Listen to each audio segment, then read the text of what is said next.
Bonjour et bienvenue dans cette nouvelle édition du 12-15. Au sommaire de l'actualité, exilé au Togo suite au coup d'État de septembre 2022, l'ancien président de la transition a écrit à l'actuel chef de l'État Ibrahim Traoré. Le lieutenant-colonel Paul-Henri Sandaogo Damiba souhaiterait pouvoir regagner son pays, le Burkina Faso. Le Kenya et Djibouti s'accordent sur une exemption mutuelle de visa pour leurs ressortissants. Quels sont les enjeux de cette nouvelle disposition? Éléments de réponse à suivre dans ce journal. Puis focus sur les coulisses du tournoi de tennis parisien de Roland-Garros avec les très discrets ramasseurs de balles qui chaque année sont triés sur le volet. Des Africains, vous allez le voir, ont eu l'occasion de faire partie de la sélection 2023. Une délégation diplomatique africaine est attendue ce vendredi à Kiev, en Ukraine, pour rencontrer le président Volodymyr Zelensky. Cette délégation est composée de 4 chefs d'État africains et les moindres par rapport à ce qui avait été prévu. On y retrouve le président comorien Azali Assoumani, également président en exercice de l'Union africaine, mais aussi les chefs d'État du Sénégal, Macky Sall, de l'Afrique du Sud, Cyril Ramaphosa, et de la Zambie, Hakainde Hichilema. Les présidents égyptiens ou encore ougandais, eux, se feront représenter par des membres de leur gouvernement pour cette mission de paix, alors que l'offensive russe en Ukraine se poursuit. Alors toujours demain vendredi, en début de soirée, les médiateurs africains vont quitter la capitale ukrainienne pour rejoindre Saint-Pétersbourg en Russie, où ils devraient s'entretenir avec le président Vladimir Poutine. L'armée soudanaise accuse formellement les paramilitaires des forces de soutien rapide d'avoir enlevé et assassiné le gouverneur de l'État du Darfour occidental, Kamis Abdallah Abakar. Le camp du général Mohamed Hamdan Daglo ne s'est pas encore exprimé sur ces allégations qui interviennent au moment où la guerre, déclenchée depuis le 15 avril dernier, a déjà entraîné la mort d'au moins 1800 personnes et aucun cessez-le-feu décrété n'a été respecté. Les affrontements se concentrent essentiellement dans la capitale Khartoum et au Darfour, où les ONG font état d'une dégradation de la situation humanitaire. Paul-Henri Sandaogo Damiba veut retourner dans son pays, le Burkina Faso. Depuis octobre 2022 et son départ de Ouagadougou, l'ancien président de la transition vit en exil à Lomé au Togo. Dans une lettre, il formule le souhait que les autorités de transition facilitent dans les mois à venir son retour auprès de sa famille. Des mots adressés à celui à la tête du pouvoir, le capitaine Ibrahim Traoré. Samantha Saberou Saboubanga. L'ancien président de la transition du Burkina Faso, le lieutenant-colonel Paul-Henri Sandaogo Damiba, souhaite regagner son pays. C'est depuis Lomé au Togo, où il est exilé, que l'ancien président de la transition a écrit une lettre à l'actuel chef de l'État, le capitaine Ibrahim Traoré, informe les médias locaux. La demande de l'ex-président, le lieutenant-colonel Sandaogo Damiba, est une demande pertinente pour pouvoir rentrer retrouver ses proches après 9 mois aujourd'hui qu'il est en exil. Mais lorsque nous analysons la situation, est-ce que c'est le moment maintenant? Parce qu'il ne faut pas oublier que la situation sécuritaire, même si l'on dit qu'il y a des avancées notables sur le terrain, il faut comprendre que la machine n'est pas encore bien huilée. Le lieutenant-colonel, qui désire retrouver sa famille dans les mois à venir, a demandé au capitaine Ibrahim Traoré de faciliter son retour. L'ancien chef de l'État, Paul-Henri Sandaogo Damiba, qui est arrivé au pouvoir en renversant le président Roch-Marc Christian Kaboré, a à travers une lettre fait des suggestions au capitaine Traoré dans le cadre de la lutte contre le terrorisme. Selon la presse locale, la lettre confidentielle qui date du 31 mars 2023 a été bien reçue par le chef de l'État, le capitaine Ibrahim Traoré. Il faut d'abord créer des conditions d'unité, de cohésion au sein de l'armée nationale avant de faciliter le retour de certaines autorités militaires. Parce que dans une armée où il y a des suspicions d'un camp contre l'autre, où il y a des suspicions de fractures entre la vieille garde et la jeune garde, il faut d'abord prendre les dispositions qui s'imposent avant de pouvoir laisser le président revenir au pays. Le lieutenant-colonel Paul-Henri Sandaogo Damiba, contraint de quitter le pouvoir début octobre 2023, il a été renversé 8 mois plus tard après son coup d'État par le capitaine Ibrahim Traoré pour des raisons d'insuffisance de résultats dans la lutte contre les groupes djihadistes. Grâce à une médiation de la Communauté économique des États de l'Afrique de l'Ouest, il s'est réfugié depuis lors au Togo. Afin de faciliter la circulation des biens et des personnes, le Kenya et Djibouti ont signé un accord sur l'exemption de visa pour leurs ressortissants. L'accord bilatéral a été conclu dimanche dernier dans le cadre de la visite à Djibouti du chef de l'État kényan William Ruto, reçu par le président djiboutien Ismaël Omar Guelleh. Les précisions dans ce sujet de Mildred Diamou. Les Djiboutiens n'auront plus besoin de visa pour se rendre au Kenya et vice-versa. L'accord de suppression des exigences de visa entre le Kenya et Djibouti a été conclu le 11 juin 2023 lors d'une rencontre entre le président kényan William Ruto et son homologue djiboutien Ismaël Omar Guelleh à Djibouti. La décision vise à stimuler le commerce, les investissements et le trafic aérien, tout en renforçant l'intégration africaine et les relations entre les deux pays. C'est une décision à apprécier parce que ça fait partie des exigences que le peuple africain demande même à ses dirigeants, d'ouvrir l'espace africain à la libre circulation. Sans cette libre circulation, on ne peut pas construire ce qu'on appelle la citoyenneté communautaire en Afrique. Et il est important que ce type de signature se multiplie entre les différents pays du continent. Dans le cadre de cette mesure, le Kenya et Djibouti ont convenu de la reprise des vols directs entre les deux pays. Les deux dirigeants ont également convenu d'améliorer la coordination sur la migration de la main-d'œuvre et de créer le Conseil d'affaires Kenya-Djibouti en vue de stimuler les échanges entre leurs pays. En outre, le Kenya offrira 300 postes dans des établissements d'enseignement supérieur aux étudiants djiboutiens, aux mêmes frais que les étudiants kenyans, tandis que Djibouti fournira du personnel aux institutions de formation kenyanes pour former les étudiants à l'apprentissage de la langue française. Les deux pays sont séparés juste par l'Éthiopie et il serait important qu'on annule ces visas-là pour qu'il y ait une facilité de mouvement entre Djibouti et le Kenya.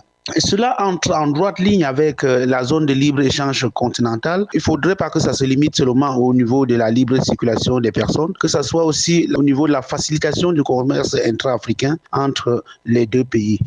Plusieurs accords ont été conclus entre le président kényan et son homologue djiboutien sur une synergie d'action dans les domaines de la santé, de la culture, des infrastructures, des technologies de l'information et de la communication, de l'éducation, du tourisme, des sports et des arts, de l'énergie et de l'agriculture.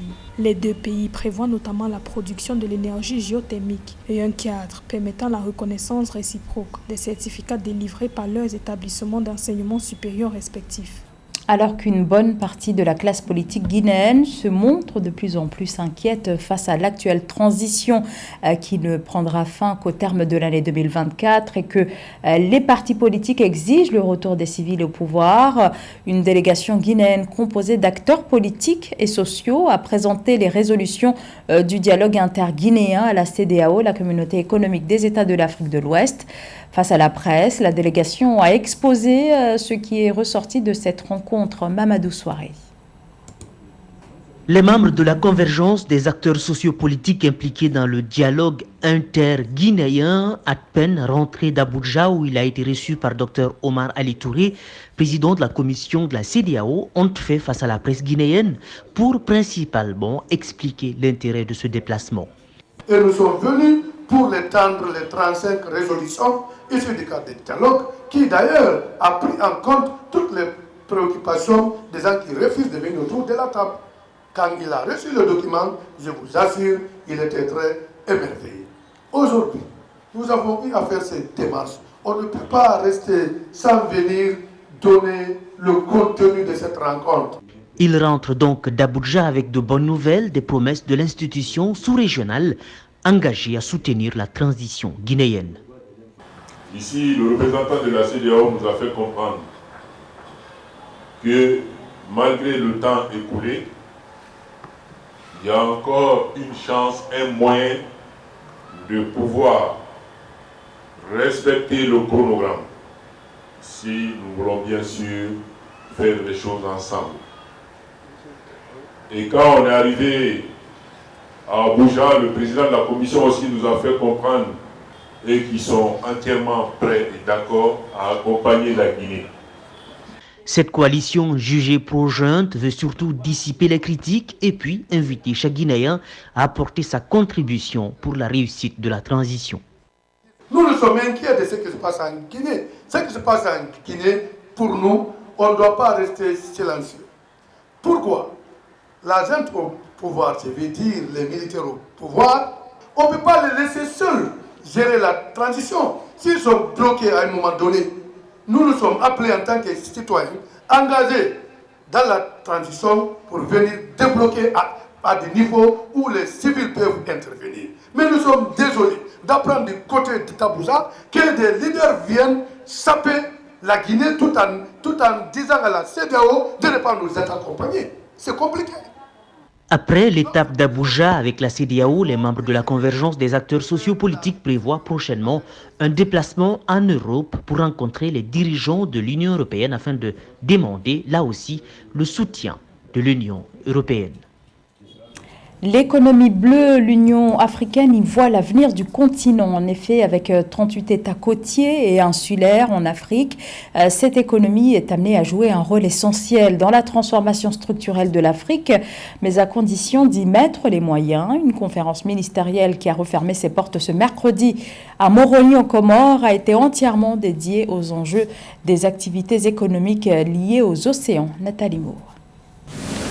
C'était l'un des axes prioritaires du programme d'action du président Azali Assoumani à la tête de l'Union africaine, le développement de l'économie bleue, les actions en faveur du climat et la défense des intérêts des États insulaires. Une conférence ministérielle de 3 jours sur l'initiative de la Grande Muraille Bleue s'est ouverte le 12 juin 2023 à Moroni aux Comores. Objectif, mener des réflexions pour mettre sur pied des mécanismes durables qui vont permettre de stimuler la croissance économique des États insulaires à travers le développement durable de l'économie bleue, tout en assurant la protection de la biodiversité dans la région ouest de l'océan Indien, afin de parvenir à inverser la courbe de la perte de la biodiversité d'ici 2030. Conclusion des travaux, une déclaration comme ils vont l'appeler, que ce soit un outil que je peux en tant que président de l'Union africaine amener pour essayer de défendre sur le plan régional, continental et international, d'autant plus qu'en septembre, on aura au Kenya des assises sur l'économie bleue. À la COP28, on va en parler. L'économie bleue, c'est l'avenir de tout le monde. On a mis du temps à se rendre compte que nous, on dépend de la mer. Donc comment gérer la mer et faire en sorte que ce ne soit pas la mer qui nous gère. L'Afrique compte 38 États côtiers et insulaires, ce qui représente une énorme opportunité pour le continent de développer les secteurs typiquement associés à l'économie bleue. Sur le continent, 48 millions de personnes sont employées dans les divers secteurs de l'économie bleue, selon l'Union africaine.